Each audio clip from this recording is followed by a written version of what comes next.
Como habíamos anunciado, estamos hoy aquí haciendo este Facebook Live en nuestra campaña Sigamos Cambiando Nicaragua. Y me encuentro hoy acompañado de mi amigo, mi hermano, compañero Carlos Emilio.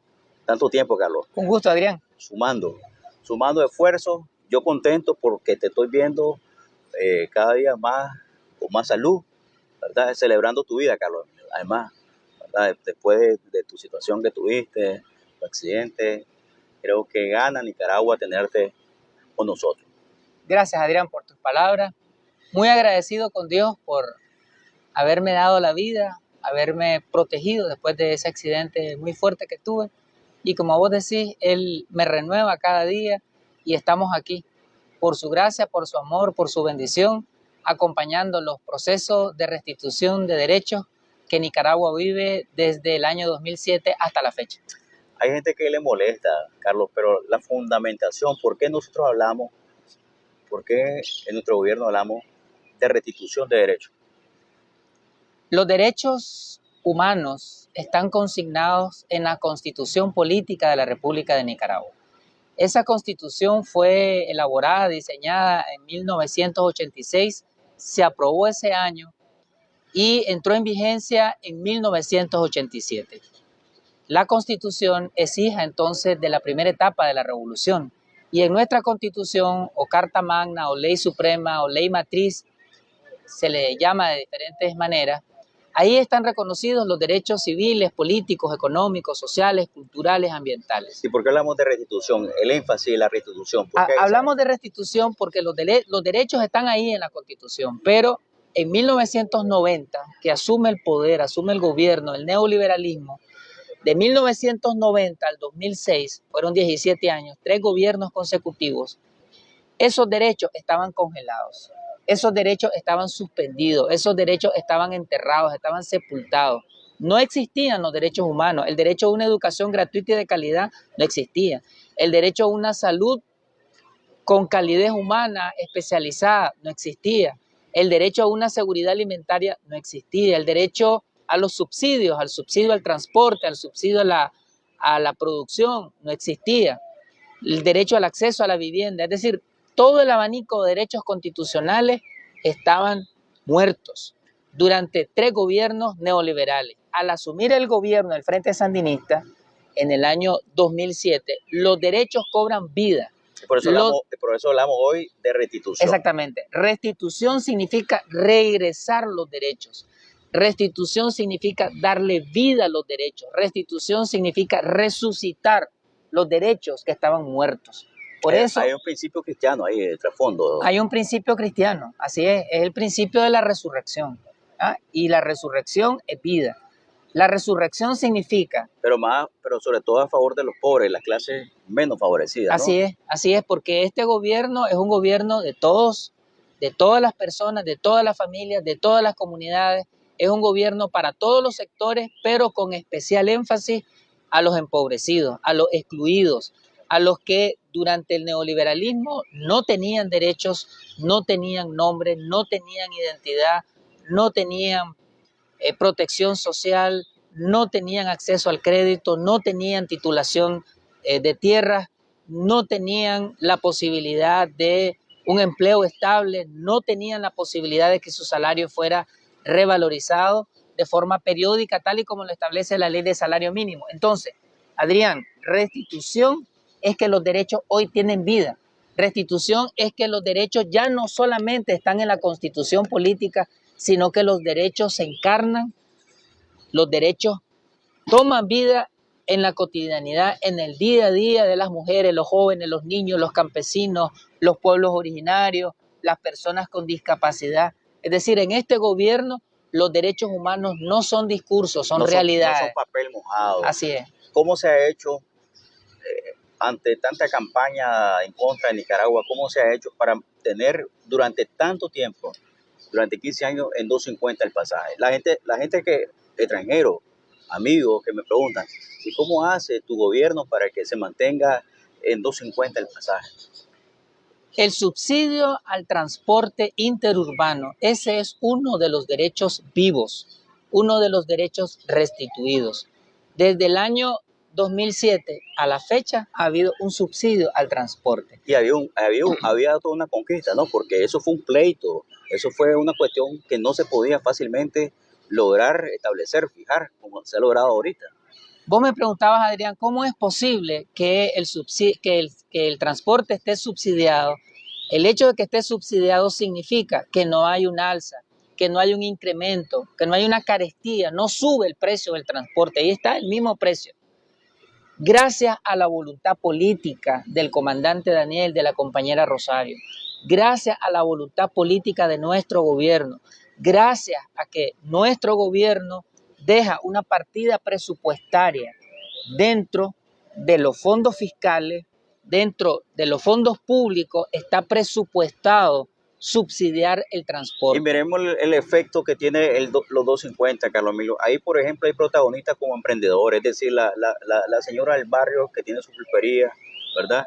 Y que va y se monta a una ruta, aborda una ruta para ir a hacer su compra, ¿verdad? A comprar sus distintos perecederos y poderlos comercializar, distribuir los estudiantes, los chavalos que se suben. Es decir, las personas de la tercera edad.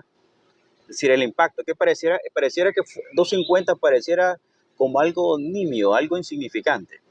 Si un gobierno liberal, conservador o de otro signo que no fuera el del Frente Sandinista estuviera en el poder, el transporte a esta altura tendría un precio elevado. El hecho de que tenga ese precio estabilizado de 250, como vos decís, impacta en los trabajadores por cuenta propia, los vendedores ambulantes, los trabajadores de las instituciones públicas, los trabajadores de las empresas privadas, los micro, medianos, pequeños empresarios que no tienen un vehículo propio, que no tienen un carro, sino que se movilizan en el bus, en las hermanas de los mercados, en los niños que van a la escuela, los jóvenes que van a la educación secundaria, técnica, universitaria. Es decir, estamos hablando que este derecho es restituido para toda la población.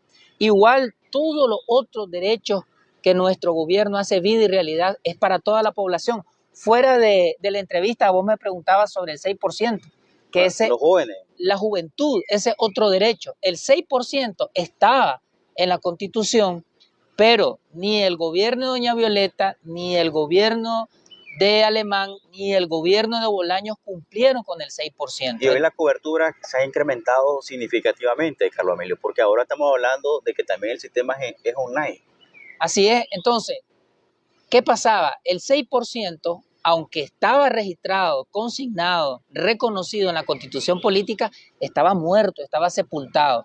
Entonces la UNEN, la Unión de Estudiantes, la Unión Nacional de Estudiantes de Nicaragua, los jóvenes en general, la juventud universitaria se levantaba, protestaba, cuestionaba, alzaba su voz, entregaron sus vidas, murieron jóvenes universitarios, heridos. Varios quedaron con discapacidad, producto de esa lucha y de esa demanda y de esa exigibilidad. Pero llega el Frente Sandinista al gobierno en el 2007 y se restituye el derecho constitucional al 6%, es decir, se hace vida, cobra vida. Restituir es regresar, retornar. Y la cobertura es cada vez mayor porque ahora hasta los municipios tienen su propio recinto, ¿no? Entonces, ¿qué significa que del total del presupuesto general de la República, de los ingresos ordinarios y extraordinarios, el 6% se destina a la universidad? Eso ha impactado en cobertura, en ampliar la posibilidad que miles de jóvenes del campo, de la ciudad, del Pacífico, del Caribe, del norte, del sur, del oriente, del occidente, de todas las latitudes de Nicaragua, puedan acceder a los recintos universitarios. Eso ha significado una mejora de la infraestructura, mejora de las aulas, de la posibilidad de construir bibliotecas, canchas, laboratorios, espacios lúdicos, espacios para hacer investigación de campo. Ha significado ampliar el número de becas. Estamos hablando de miles y miles y miles de becas. Los muchachos dicen ayer, ahora más bien nos pagan por estudiar. Eso era impensable. Así es, hoy hay distintos... Jóvenes que tenían que suspender sus estudios, irse a una maquila, en aquel modelo económico neoliberal, porque eso es lo único las únicas opciones, ¿no?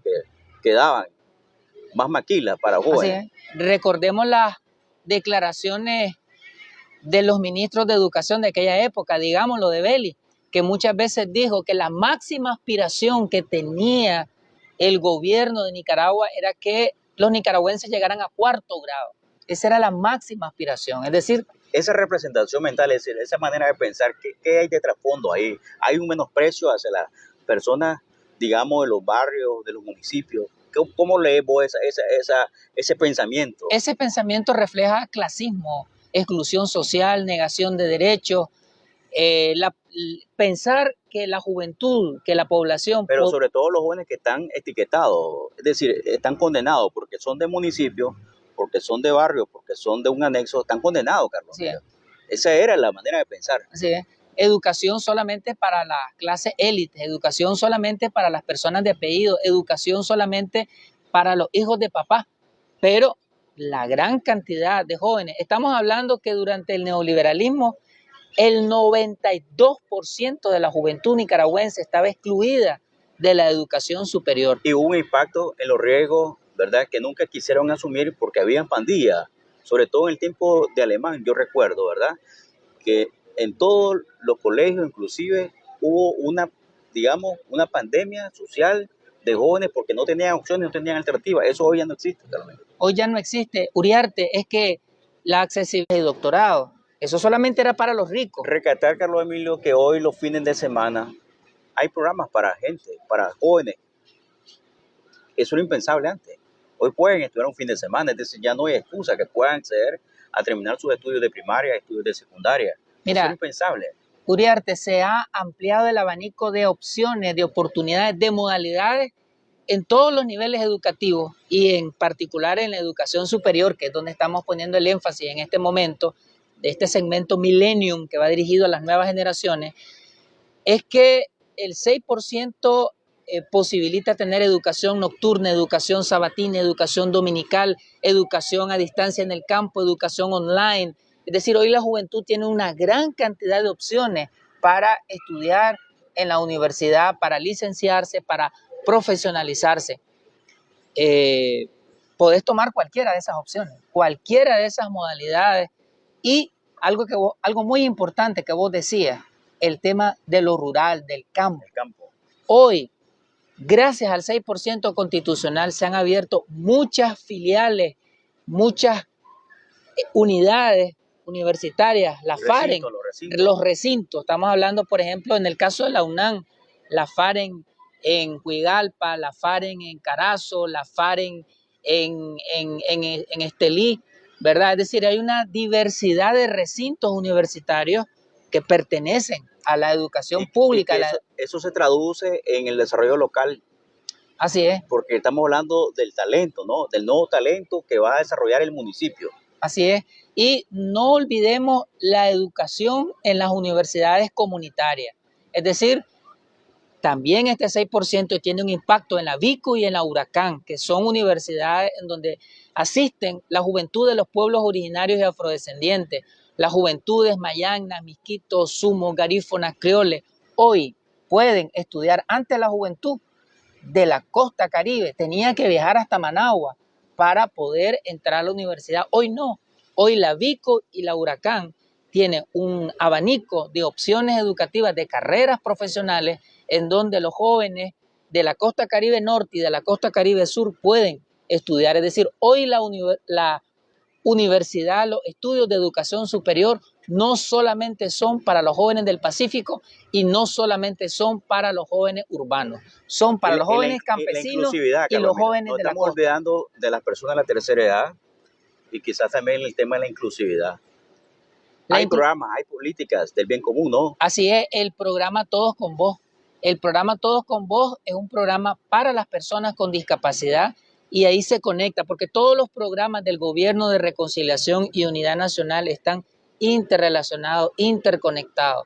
Estos programas, el que mencionaba, de Todos con Vos, que va dirigido a las personas con discapacidad, jóvenes, mujeres, adultos mayores con discapacidad, con todas las formas, todos los tipos de discapacidad, discapacidades físicas, discapacidades sensoriales, discapacidades psicosociales, discapacidades múltiples. Entonces, la juventud se mantienen aún pidiendo sanciones y pidiendo bloqueos. Así es, aún con las agresiones, aún con los bloqueos económicos, comerciales, que aplauden los enemigos del pueblo, que aplauden los enemigos de los derechos humanos, que aplauden los que cuando fueron gobierno, violentaban estos derechos que hoy estamos diciendo son una realidad. Entonces, la educación superior es también para la juventud con discapacidad. Y hoy tenemos muchos jóvenes con discapacidad en los distintos recintos, facultades, carreras universitarias en todo el país. Técnico también. Ese es otro ámbito importante. Durante el neoliberalismo, solamente el 3% de la juventud nicaragüense tenía acceso a la educación tecnológica. Hoy en día tenemos presencia en todos los municipios del país a través de la educación técnica. Hay 60 carreras de educación tecnológica que ofrece el INATEC. O sea, eso es algo a nivel nacional. A nivel nacional. O sea, hoy la juventud, además que tiene la posibilidad de una carrera universitaria, también pueden tomar como opción una carrera tecnológica y la hay en los campos de las nuevas tecnologías de la información y la comunicación, en automotriz, en mecánica, en electricidad, en cocina, en turismo. Es decir, él decía, son 60 carreras. ¿Ya? Carlos, ¿por qué tenemos que seguir apostando en construir Nicaragua? Nicaragua. Seguimos cambiando Nicaragua. Seguimos transformando Nicaragua. Una Nicaragua cada vez más justa, más solidaria, más libre, más próspera.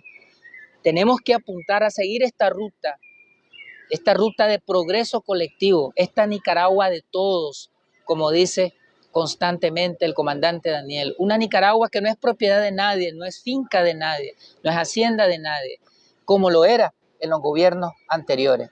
Ellos dictaban las leyes, dictaban los presupuestos, cómo se iba a distribuir, a quiénes iban a beneficiar. Eso se acabó. Así es, esta Nicaragua en los gobiernos anteriores era de los grandes empresarios, de los grandes capitalistas, pero la Nicaragua de hoy, la Nicaragua que estamos cambiando y que vamos a seguir cambiando con la bendición de Dios y con el voto del pueblo este 7 de noviembre de este año 2021, con su voto en la casilla 12, en la casilla del Frente Sandinista de Liberación Nacional, vamos a reafirmar este modelo de prosperidad social, de prosperidad colectiva, este modelo que hace posible la construcción de carreteras en todos los municipios del país, este modelo que hace posible la construcción de hospitales, centros de salud, casas maternas. Carlos, este modelo... Para cerrar, yo recuerdo la campaña del 2006, la campaña del miedo, la campaña del bloqueo, la campaña en la noche oscura. Se cayó esa campaña, después de 15 años, se cayó. Totalmente. En años anteriores, estamos hablando de la década del 90, el neoliberalismo decía, el Frente Sandinista son malos administradores, no tienen la capacidad de manejar la economía. Hoy ya no hablan de eso, porque el Frente Sandinista demostró ser un buen administrador, ha manejado la economía, una economía sana, estable, una macroeconomía envidiable. Lo ha dicho la CEPAL. Nicaragua, el único país aún con COVID, aún con COVID, y aún con bloqueo y con sanciones. Y aún con intento de golpe de Estado. Antes del intento de golpe de Estado, durante 10 años ininterrumpidos, Nicaragua creció en un 5% en su economía. Es decir, no solamente creció en un 5%, sino que mantuvo durante una década ese crecimiento. Ese es un milagro económico y reconocido por los organismos internacionales, en particular menciono a la CEPAL, porque es el organismo especializado de Naciones Unidas en temas económicos. Y el año pasado, Uriarte, la CEPAL dijo que Nicaragua fue el país de América Latina con mayor crecimiento en exportación. Pero eso no se menciona desde la mirada del capitalismo, no se reconoce, porque cuando se habla de educación o de salud, el discurso dominante es la brecha. ¿Por qué hablan de brecha y no hablan del logro? ¿Por qué? Porque es parte del discurso de la manipulación, del engaño, de la tergiversación. Por eso nosotros tenemos que transmitir la verdad. Y el pueblo conoce, vive y disfruta la verdad. Y como dice el maestro de maestros, la verdad os hará libres. Muchas gracias, compañero. Muchas gracias, compañero Carlos Emilio López, académico, investigador, sociólogo y un gran humanista, una voz autorizada de nuestro gobierno que hoy ha compartido con nosotros este primer Facebook Live de nuestra campaña. La campaña que estamos trabajando para que usted con datos, no con discursos, podamos evidenciar